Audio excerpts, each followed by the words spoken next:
लगभग सभी बड़े राज्यों में हर साल पेपर लीक के कम से कम 2 मामले दर्ज होते हैं और पिछले 20 वर्षों में भर्ती परीक्षा से जुड़े 60 से ज्यादा क्वेश्चन पेपर लीक हो चुके हैं। लेकिन दुख की बात यह है कि इस लीकेज की हमारे देश में मरम्मत अब तक नहीं हुई है और यह सब उस देश में हो रहा है जहां honesty is the best policy जैसी बातें कही जाती हैं।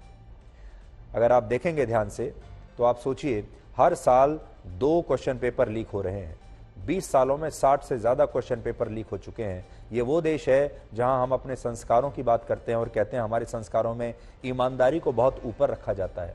हमारी जो संस्कृति है, हमारे जो संस्कार हैं, हमारा जो पारिवारिक ताना बाना है, हर जगह हर परिवार में लोग अपनी इज्जत, अपनी रेस्पेक्ट, अपने सम्मान को सबसे ऊंचा स्थान देते हैं और कहते हैं बेईमानी कभी मत करो, कहते हैं हमेशा ईमानदारी से काम करो। हमें स्कूल में, कॉलेज में, हर जगह यही पढ़ाया जाता है। उसके बावजूद हमारे देश में ये है। सोचिए, ईमानदारी हमारे देश में अब बची कहां है। इस बात को आप कुछ उदाहरणों के जरिए और भी अच्छी तरह से समझ पाएंगे। जैसे राजस्थान में सीनियर टीचर्स की भर्ती के लिए 13 लाख छात्रों ने परीक्षा दी, लेकिन इस परीक्षा का क्वेश्चन पेपर लीक हो गया। मध्य प्रदेश में नर्सेज की भर्ती के लिए परीक्षा हुई और 45,000 उम्मीदवार इसमें शामिल भी हुए, लेकिन इस परीक्षा का क्वेश्चन पेपर भी लीक हो गया। गुजरात में जूनियर क्लर्क की जिस भर्ती में 9.5 लाख उम्मीदवार बैठे थे, उसका क्वेश्चन पेपर भी लीक हो गया।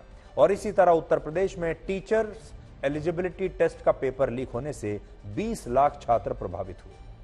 और यह सूची बहुत लंबी है, जिसमें पश्चिम बंगाल से लेकर बिहार, झारखंड, छत्तीसगढ़, हिमाचल प्रदेश, तेलंगाना, आंध्र प्रदेश और तमिलनाडु जैसे सभी राज्य शामिल हैं। आप भारत के किसी राज्य का नाम लीजिए, उस राज्य में क्वेश्चन पेपर जरूर लीक हुआ होगा।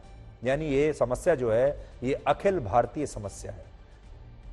पेपर लीक के ज्यादातर मामलों की कहानी एक जैसी ही होती है, जिसमें कुछ छात्र बेईमानी से पास होने के लिए पैसा देकर क्वेश्चन पेपर को लीक कराते हैं और इस काम में सरकारी अफसरों और कई बार नेताओं की भी मिलीभगत होती है।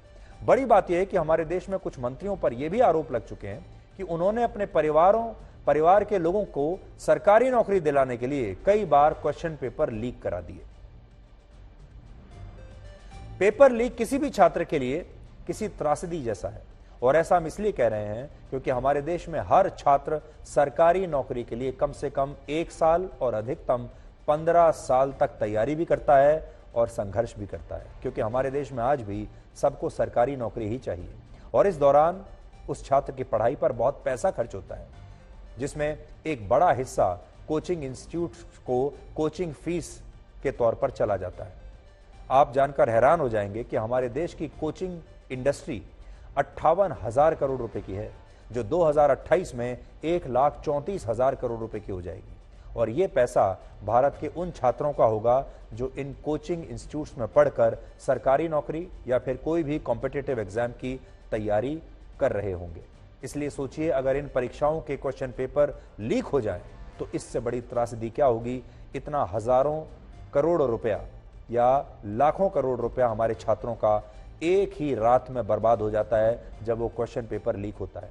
और सिर्फ पैसा नहीं, उनकी न जाने कितने वर्षों की रातों की नींद एक दिन में बर्बाद हो जाती है, उनकी कितने वर्षों की मेहनत एक दिन में बर्बाद हो जाती है। ये वो छात्र होते हैं जिन्होंने अपना जीवन जीना ही एक तरीके से बंद कर दिया होता है। जो ईमानदार छात्र होता है वो तो इस दौरान एक तरीके से समाज से पूरी तरह कट जाता है, उसका सामाजिक जीवन बिल्कुल आप समझ लीजिए शून्य हो जाता है। वो बहुत कुर्बानियां देता है।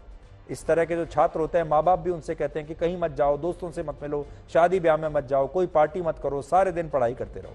और पूरे साल पढ़ाई करने के बाद अगर आपको यह पता चले कि क्वेश्चन पेपर लीक हो गया और जिसने 15 लाख रुपए देकर क्वेश्चन पेपर खरीदा है वो पास हो गया और ये छात्र नहीं हो पाया, ये फेल हो गया, तो ये असल में बेईमानी की जीत है और ईमानदारी की हार है।